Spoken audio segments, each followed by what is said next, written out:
Good morning students, class 10। आपने कल 2 question पूछा था, उसका मैं आंसर देने जा रहा हूँ। फर्स्ट क्वेश्चन आपका था, is service sector growing equally well. अब देखिए, मैंने आपको बताया था 3 सेक्टर्स, इकोनॉमिक एक्टिविटी मैंने आपको बताया था 3 सेक्टर्स। उसमें आपने सर्विस सेक्टर के बारे में कहा कि सर्विस सेक्टर इक्वली डेवलप कर रहा है कि नहीं कर रहा है। तो मैं बता दूं आपको, सर्विस सेक्टर को हम कंपेयर करते हैं डेवलप्ड कंट्रीज और डेवलपिंग कंट्रीज में। इंडिया एक डेवलपिंग कंट्री है, तो डेवलप्ड कंट्रीज में सर्विस सेक्टर का मेजर रोल है डेवलपमेंट, कंट्री का डेवलपमेंट। आप सब कह सकते हैं जीडीपी में सर्विस सेक्टर का मैक्सिमम पार्टिसिपेशन इसमें है, सर्विस सेक्टर, क्योंकि ये जीडीपी में इसका शेयर भी होता है और ये जॉब क्रिएट करता है, एम्प्लॉयमेंट क्रिएट करता है प्राइमरी सेक्टर और सेकेंडरी सेक्टर। क्योंकि गवर्नमेंट ने सर्विस सेक्टर को, जिसे टर्सरी सेक्टर कहते हैं, उस पर इन्वेस्टमेंट मैक्सिमम किया, तो वो डेवलप ज्यादा कर रहा है। जीडीपी में इसका शेयर बहुत अधिक होता है और है भी डेवलप कंट्रीज में। लेकिन डेवलपिंग कंट्रीज या फिर आप इंडिया की देख लीजिए, लास्ट 3 डिकेड में इंडिया में इसका एक्सपेंशन तो हो रहा है। एक्सपेंशन से मतलब है टर्सरी सेक्टर का विकास हो रहा है, डेवलपमेंट हो रहा है, बट कंपेयर करके अगर देखते हैं दूसरी कंट्री से, तो नॉट इक्वली, दूसरी कंट्री के तुलना में इक्वली नहीं हो रहा है। अकॉर्डिंग टू द एक्सपेक्टेशन, या एक्सपेक्टेड जितनी उम्मीद कर रखा है उस हिसाब से नहीं हो पा रहा है टर्सरी सेक्टर का और सर्विस सेक्टर का डेवलपमेंट। तो टर्सरी सेक्टर का डेवलपमेंट या सर्विस सेक्टर का डेवलपमेंट किसको इफेक्ट करेगा? प्राइमरी सेक्टर का और सेकेंडरी सेक्टर। उसमें एम्प्लॉयमेंट जनरेट करता है और एम्प्लॉयमेंट बढ़ता है। ये आपका था सर्विस सेक्टर का। सेकेंड आपने लिखा था जीडीपी के बारे में, ग्रोथ डेवलपमेंट प्रोडक्ट, जिसको आप करते हैं।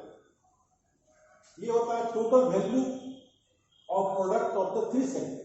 तीनों सेक्टर को, प्राइमरी सेक्टर, सेकेंडरी सेक्टर और टर्सरी सेक्टर के प्रोडक्ट्स को, टोटल वैल्यू को काउंट करते हैं, तो वो जीडीपी में आता है। इसको कैलकुलेट करते हैं फाइनल गुड्स के रूप में। अब देखिए फाइनल गुड्स क्या है। नॉर्मली गेहूं का प्रोडक्शन अगर होता है, किसान करते हैं प्राइमरी सेक्टर में, तो फिर ये गेहूं ट्रेडर्स के माध्यम से एक फ्लावर मिल में चला जाता है। फ्लावर मिल में कन्वर्ट होता है। इसमें फ्लावर मिल में जो फ्लावर ऑनर, मिल ऑनर है, उन्होंने क्या किया, मशीन सेटअप किया, लेबर रखा, इलेक्ट्रिसिटी रखा, उसको कन्वर्ट किया उसमें आटा। फिर ये आटा, इस आटा को भी 3 पार्ट है आटा के। इसे सूजी बनाए जाते हैं, मैदा बनाया जाता है और आटा बनाया जाता है। फिर इस आटा को कन्वर्ट करते हैं, इससे बिस्किट बनाए जाते हैं, हॉर्लिक्स बनाए जाते हैं, कम्प्लान बनाए जाते हैं और भी कई गुड्स बनाए जाते हैं। तो ये जो सारे गुड्स हुए वो आपको फाइनल गुड्स में आए। और किसी भी सेक्टर्स के फाइनल गुड्स को ऐड करके जीडीपी काउंट किया जाता है। तो किसी भी कंट्री के लिए जीडीपी बहुत इंपॉर्टेंट है। जीडीपी से अगर किसी कंट्री का जीडीपी बढ़ता चला जा रहा है, इसका मतलब आपका 3 सेक्टर का डेवलपमेंट होता चला जा रहा है और कंट्री डेवलपिंग से डेवलप कंट्री में काउंट होता चला जा रहा है। तो इस तरह करके जीडीपी को काउंट किया जाता है। इसके आगे मैं आपको जो टॉपिक है वो पढ़ाने जा रहा हूं। ओके, नेक्स्ट टॉपिक जो आपका है, how to create more employment, जो इकोनॉमिक एक्टिविटी से जुड़ा हुआ है। तो कैसे मैक्सिमम पीपल को जॉब प्रोवाइड किया जाए और मैक्सिमम पीपल कन्वर्ट हो वर्किंग पॉपुलेशन में। जब मैक्सिमम जॉब और मैक्सिमम एम्प्लॉयमेंट क्रिएट करेंगे तो मैक्सिमम पीपल वर्किंग पीपल में कन्वर्ट होंगे।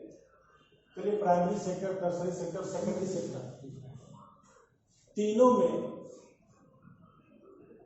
जॉब क्रिएट करना है। एग्जाम्पल के साथ चलते हैं हम। चलिए, एग्रीकल्चर सेक्टर में देख लीजिए, किसी व्यक्ति के पास कुछ एकड़ लैंड है, बट वो डिपेंड है मानसून पे, और आप जानते हैं इंडियन मानसून का किसी साल बहुत ज्यादा और कई साल फिर भी नहीं आता। तो किसी साल मानसून के अधिक आने से फ्लड भी आ गया और किसी साल ड्रॉट भी हो गया, तो वो लैंड का यूज ठीक से नहीं कर पाता है।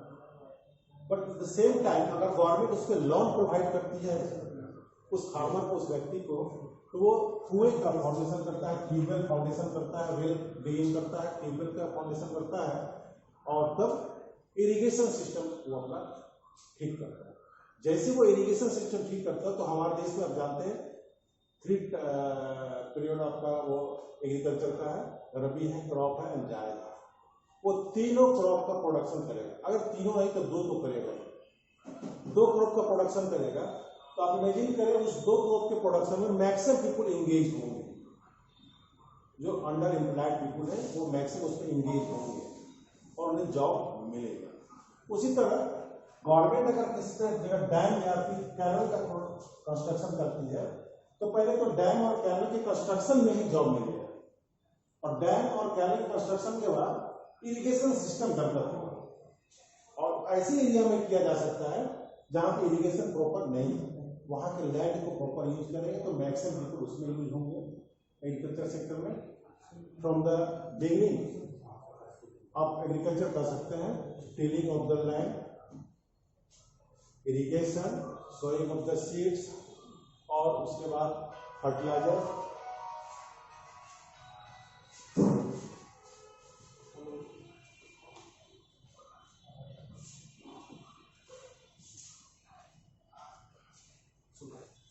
तो उसमें होता है टिलिंग ऑफ द लैंड और सोइंग, हार्वेस्टिंग और डिस्ट्रीब्यूशन। ये सभी प्रोसेस होते हैं एग्रीकल्चर सेक्टर में जो आपको मैक्सिमम पीपल को जॉब प्रोवाइड किया जा सकता है।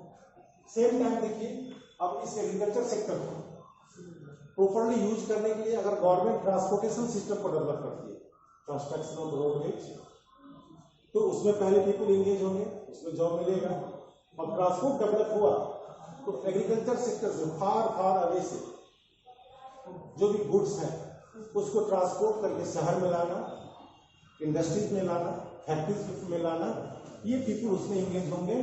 और लोडिंग अनलोडिंग में भी पीपल एंगेज होंगे और उसके जो ट्रांसपोर्टेशन के वे हैं उसमें पीपल एंगेज होंगे, उन्हें जॉब मिल सकता है।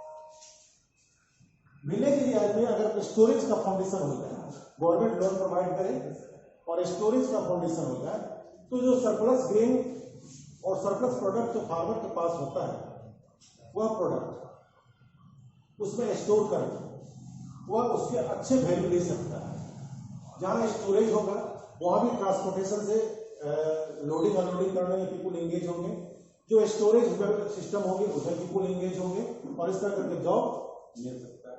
अगर बैंक का फाउंडेशन करते हैं लोकेलिटी में तो पीपल को लोन लेने में इजी होगा, आसान होगा, पीपल वहां एंगेज होंगे। इंडस्ट्रीज का फाउंडेशन उसको करते हैं, पहले आइडेंटिफाई करते हैं, फिर प्रमोट करते हैं और लोकेट करते हैं। चलिए मान कर चलते हैं कोई खास ऐसा एरिया प्राइमरी सेक्टर में, एग्रीकल्चर सेक्टर में देखिए जहां पे शुगर केन का प्रोडक्शन मैक्सिमम होता है, तो वहां पर क्या होगा, या तो गवर्नमेंट या फिर अदर इन्वेस्टर्स शुगर मिल का फाउंडेशन करेंगे, तो उसको आइडेंटिफाई करेंगे, एक लोकेशन तय होगा, उसको वहां प्रमोट करेंगे, फाउंडेशन करेंगे, तो वहां पे बहुत सारे पीपल को जॉब मिल सकता है। फिर ट्रांसपोर्टेशन सिस्टम ठीक है, शुगर कैन को ट्रांसपोर्ट करके शुगर मिल के पास ले जाने में भी मैक्सिमम पीपल एंगेज होंगे, तो उस पर जॉब क्रिएट किया जा सकता है। फाउंडेशन ऑफ अदर मीन्स, चलिए मान लीजिए स्कूल का फाउंडेशन करते हैं।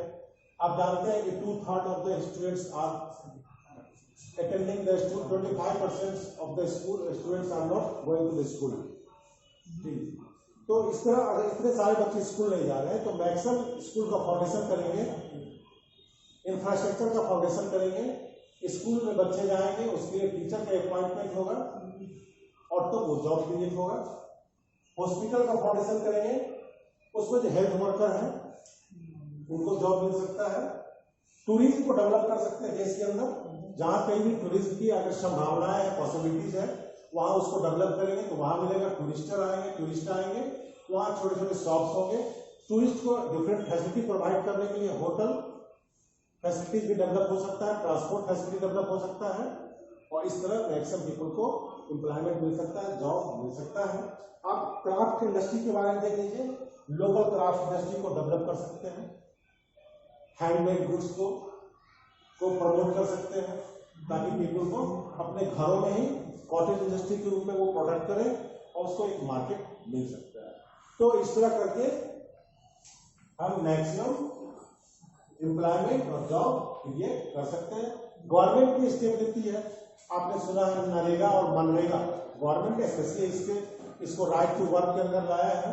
इसमें एक सिस्टम है जो इसके अंदर इनरोल होते हैं गांव में गवर्नमेंट पैसे इन्वेस्ट करती है डिफरेंट डेवलपमेंट वर्क में, और उस गांव में जो पीपल इसमें एंगेज होते हैं, इनरोल्ड होते हैं, उन्हें ये जॉब मिलती है, और at least 100 days in a year, एक साल में कम से कम 100 दिन तक उन्हें जॉब प्रोवाइड करती है गवर्नमेंट। इस तरह करके मोर एम्प्लॉयमेंट जनरेट किया जा सकता है। Thank you.